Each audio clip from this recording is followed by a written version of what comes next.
नमस्कार विद्यार्थियों, आज हम बीए भाग प्रथम का दूसरा प्रश्न पत्र प्रतिनिधि भारतीय राजनीतिक विचारक में राजा राम मोहन राय, जो कि एक महान पुरुष के रूप में और महान प्रतिभा के धनी कहलाते हैं, उनके जीवन परिचय और उनके प्रमुख विचारों के बारे में पढ़ेंगे।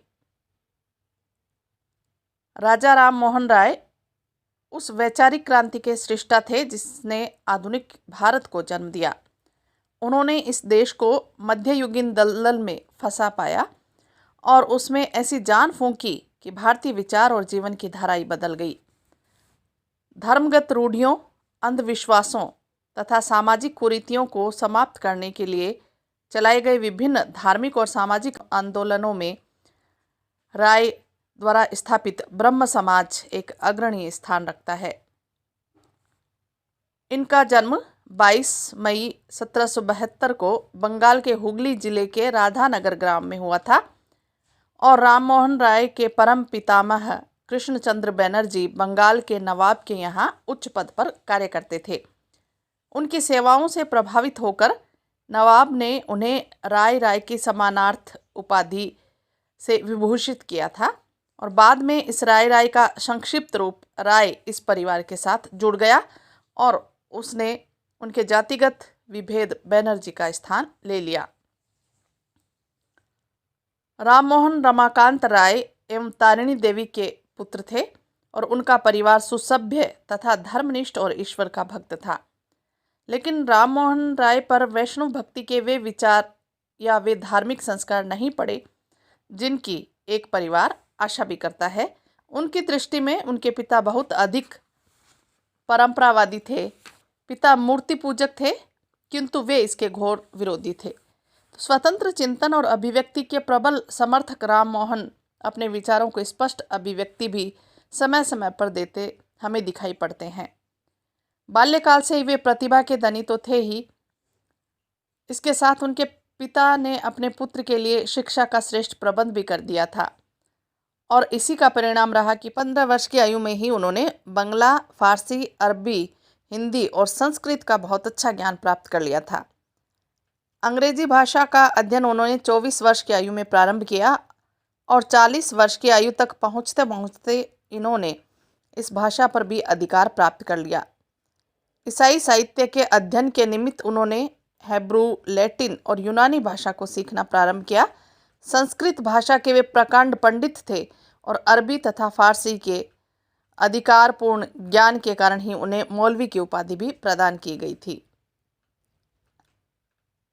इसी क्रम में हम देखें तो सन 1804 ईस्वी में उन्होंने ईस्ट इंडिया कंपनी के अधीन रंगपुर में साधारण लिपिक के रूप में भी कार्य किया था। अपनी प्रतिभा के बल पर उन्होंने रंगपुर की कलेक्ट्री में दीवान पद प्राप्त कर लिया, किंतु सेवा में रहना उनका उद्देश्य नहीं था।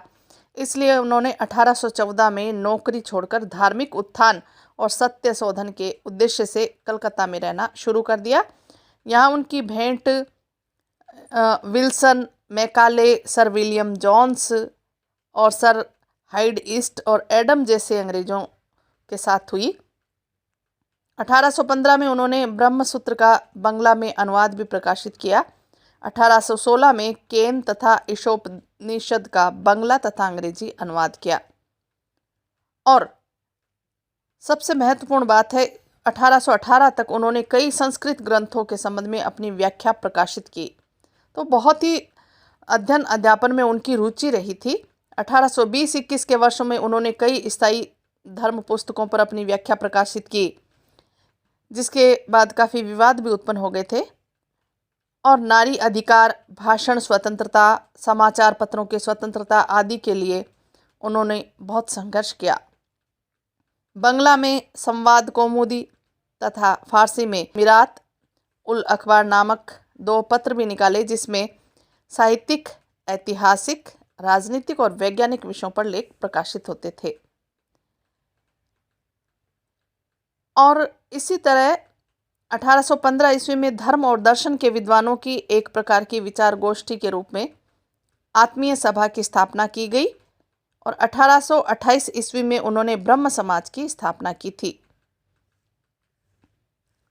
बुद्धिवाद और उदारवाद के इस यात्री ने 15 नवंबर 1830 को समुद्री मार्ग से इंग्लैंड प्रस्थान किया। इंग्लैंड पहुंचने पर उनका हार्दिक स्वागत भी किया गया और विख्यात अंग्रेज दार्शनिक और विधि सुधारक, जिनके बारे में हम पढ़ते भी हैं, जर्मी बेंथम ने उनका काफ़ी अच्छा स्वागत किया और उनसे घनिष्ठ मैत्री भी स्थापित हो गई। स्वयं ब्रिटिश सम्राट ने उनका सम्मान किया और उनके इंग्लैंड आवास काल के समय ही प्रथम सुधार अधिनियम 1832 पारित हुआ। उन्होंने इसका स्वागत किया और कहा कि यह उत्पीड़न, अन्याय तथा अत्याचार पर स्वतंत्रता, न्याय और सम्यकता की विजय है।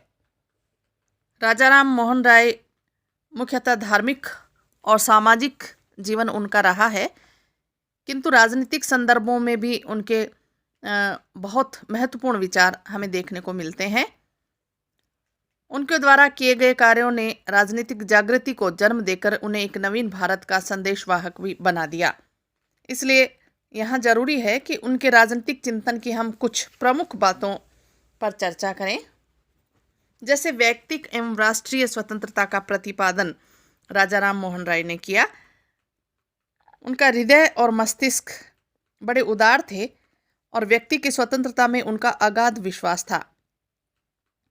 उन्होंने लोक, ग्रोशियस तथा टॉमस पेन की भांति प्राकृतिक अधिकारों की पवित्रता को स्वीकार किया, किंतु व्यक्तिगत स्वतंत्रता और प्राकृतिक अधिकारों के प्रबल समर्थक होने के साथ साथ सामाजिक उपयोगिता तथा सामूहिक मानव कल्याण में भी उनकी गहरी आस्था थी। अतः अधिकारों और स्वतंत्रता के व्यक्तिवादी सिद्धांत के समर्थक होते हुए भी उन्होंने आग्रह किया कि राज्य को समाज सुधार तथा शैक्षणिक पुनर्निर्माण के लिए कानून बनाना चाहिए। व्यक्तिक स्वतंत्रता के महान समर्थक होते हुए भी राज्य के कार्यक्षेत्र के संबंध में राय ने उदारतापूर्ण विचार व्यक्त किए और वे चाहते थे कि राज्य को निर्बल तथा असहाय व्यक्तियों की रक्षा करनी चाहिए और राज्य का कर्तव्य है कि वह जनता की सामाजिक, सांस्कृतिक, नैतिक और राजनीतिक दशाओं में सुधार के लिए प्रयत्न करे।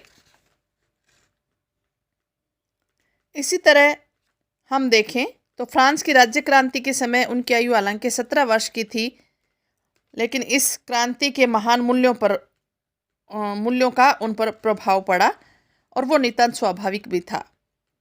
वोल्टेयर, मोंटेस्क्यू, रूसो की भांति राममोहन को स्वतंत्रता के आदर्श से उत्कृष्ट प्रेम था और वे प्रत्येक स्थिति और प्रत्येक मूल्य पर व्यक्ति की गरिमा की रक्षा के पोषक थे और स्वतंत्रता, अधिकार, अवसर, न्याय आदि राजनीतिक वरदानों को सर्वोच्च मानते थे तथा राज्य को ऐसी दिशा में प्रेरित करने की आकांक्षा रखते थे कि व्यक्ति को ये वरदान सुलभ हो सकें। निजी बातचीत में वे प्राय राष्ट्रीय मुक्ति के आदर्श की चर्चा किया करते थे और अगस्त 1821 को राममोहन ने कलकत्ता जनरल नामक पत्रिका के संपादक जे.एस. बंकिंघम को एक पत्र लिखा और विश्वास प्रकट किया कि अंततोगत्वा यूरोपीय राष्ट्र तथा एशियाई उपनिवेश निश्चय ही अपनी स्वाधीनता प्राप्त कर लेंगे। 1820 ईस्वी में नेपल्स में स्वेच्छाचारी शासन की पुनः स्थापना होगी तो राममोहन को बड़ा दुख हुआ। फ्रांस की 1830 की क्रांति से उनके हृदय को बड़ी प्रसन्नता हुई और चार्ल्स दसम के शासन के उन्मूलन से राय को विशेष संतोष भी प्राप्त हुआ। राय एक बहुत ही बड़े देशभक्त थे और उनके हृदय में देश के प्रति काफ़ी गहरा प्रेम था। बौद्धिक तथा सामाजिक मुक्ति के वे समर्थक थे और राजनीतिक स्वतंत्रता में भी उनका विश्वास था। लेकिन इसी के साथ एक महत्वपूर्ण बात यह भी थी, या तथ्य हम कह सकते हैं, कि प्रबुद्ध राष्ट्र द्वारा शासित होने तथा उसके संपर्क में आने से होने वाले लाभ उनके मन मानस पर छाए हुए थे।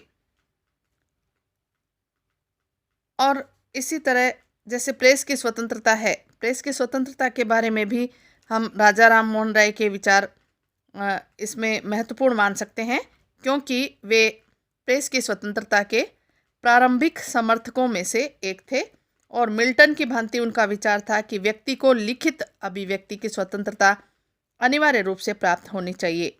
1823 में जब ब्रिटिश सरकार ने समाचार पत्र निकालने पर प्रतिबंध लगा दिए, तब राय ने द्वारकानाथ ठाकुर, हरचंद घोष, गौरीशंकर बनर्जी और प्रसन्न कुमार टैगोर तथा चंद्र कुमार टैगोर के साथ मिलकर प्रेस की स्वतंत्रता के लिए सर्वोच्च न्यायालय को एक याचिका भी भेजी और प्रेस की स्वतंत्रता के लिए किए गए इस कार्य में राम मोहन राय का मुख्य हाथ था। अपील में ये कहा गया कि स्वतंत्र प्रेस ने संसार के किसी भाग में कभी क्रांति को जन्म नहीं दिया है। इसके विपरीत जब प्रेस की स्वतंत्रता पर प्रतिबंध लगा दिए जाते हैं तो जनता का असंतोष चरम अवस्था तक पहुंचकर क्रांति को जन्म दे देता है। इसलिए उनका मत था कि विचार और अभिव्यक्ति की स्वतंत्रता जिस समाज को प्राप्त नहीं होती, वह समाज किसी भी प्रकार उन्नति नहीं कर सकता और न ही उन्नति के पथ पर अग्रसर हो सकता है। जब सहपरिषद सम्राट से भी अपील अस्वीकृत हो गई तो उन्होंने अपने फारसी भाषा के पत्र मीरात का प्रकाशन भी स्थगित कर दिया और राम मोहन राय ने जिस रूप में अपना विरोध व्यक्त किया वह प्रेस की स्वतंत्रता के प्रति उनकी निष्ठा का प्रतीक था। राम मोहन राय एक पत्रकार भी थे और उन्होंने 1821 में संवाद कौमुदी नामक बंगला पत्रिका तथा मीरात उल अखबार नाम की फारसी पत्रिका प्रारंभ भी की थी। न्यायिक व्यवस्था के बारे में उन्होंने अपने विचार व्यक्त किए और भारत की न्यायिक व्यवस्था में सुधार की आवश्यकता पर भी बल दिया। राय न्यायाधीशों और जूरी की प्रतिष्ठा को बनाए रखने और इस प्रसंग में जातिगत आधार पर भेदभाव के विरोधी थे। 1827 में एक जूरी अधिनियम पारित किया गया। इस अधिनियम में जूरी के प्रसंग में जातिगत आधार पर भेदभाव करते हुए व्यवस्था की गई कि जब किसी ईसाई पर अभियोग चला जाए तो हिंदू और मुसलमान जूरी में नहीं बैठ सकेंगे। 17 अगस्त 1829 को इस अधिनियम के विरुद्ध ब्रिटिश पार्लियामेंट के दोनों सदनों में प्रस्तुत करने के लिए एक याचिका तैयार की गई और इस कार्य में भी राजा राम मोहन राय की विशेष भूमिका रही थी। फिर हम बात करें जैसे प्रशासनिक व्यवस्था का स्वरूप। प्रशासनिक व्यवस्था 1833 में लोक सदन की प्रवर समिति के समक्ष साक्ष्य प्रस्तुत करते हुए राम मोहन राय ने प्रशासनिक व्यवस्था में सुधारों की सिफारिश की थी और ये सिफारिशें इस तरह से थी जैसे देशी लोक सेना की स्थापना, देशवासियों को अधिक नौकरियां और ऊंचे पद देना, रैयत की दशा में सुधार, उनकी रक्षा के लिए कानूनों का निर्माण और स्थायी भूमि प्रबंध आदि। इसी तरह से राजनीति और कानून के माध्यम से समाज सुधार की बात उन्होंने की और एक महान समाज सुधारक के रूप में प्रख्यात हुए। राजनीति, कानून और समाज सुधार के आपसी संबंध पर उनका विचार था कि समाज सुधार के लिए राजनीति और कानूनों के माध्यम से भी प्रयत्न किए जाने चाहिए। उनके प्रयत्नों से ही लॉर्ड विलियम बेंटिंक के समय में सती प्रथा निषेध कानून बना था। वे स्त्री पुरुष की समानता और नारी उद्धार के समर्थक थे और तत्कालीन भारत की परिस्थितियों में महिला वर्ग की स्थिति में सुधार की विशेष आवश्यकता अनुभव भी करते थे और वे धर्मनिरपेक्ष राजनीति के समर्थक थे। इसी तरह मानवतावाद और विश्व बंधुत्व की बात हम करें तो राय को हम मानवतावादी भी कह सकते हैं। वे विश्व नागरिकता के प्रतिपादक तथा विश्व बंधुत्व की धारणा के समर्थक थे। वे बंधन मुक्त हो चुके थे और इसलिए उन्हें सार्वभौमिकता में विश्वास भी था। वे समस्त मानव जाति को एक परिवार तथा विभिन्न राष्ट्रों और जातियों को उसकी शाखाएं मानते थे।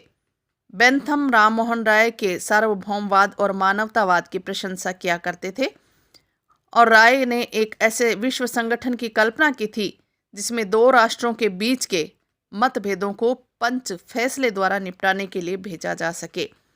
वास्तव में राय का अंतर्राष्ट्रवाद बहुत ऊंचे स्तर का था। वे ईश्वर से जो प्रार्थना करते थे उसमें भी अंतर्राष्ट्रवाद झलकता था। जैसे वो कहा करते थे कि परमात्मा धर्म को ऐसा बना दे जो मनुष्य और मनुष्य के बीच भेदों और घृणा को नष्ट करने वाला हो और मानव जाति की एकता तथा शांति का प्रेरक हो। तो इन सब विचारों को देखते हुए हम कह सकते हैं कि राय समष्टि व व्यक्ति, ईश्वर व मनुष्य, मानवता व राष्ट्रीयता समुदायवाद व व्यक्तिवाद के मध्य अनिवार्य तारतम्य के चिंतन का केंद्रीय तत्व रहे हैं। धन्यवाद।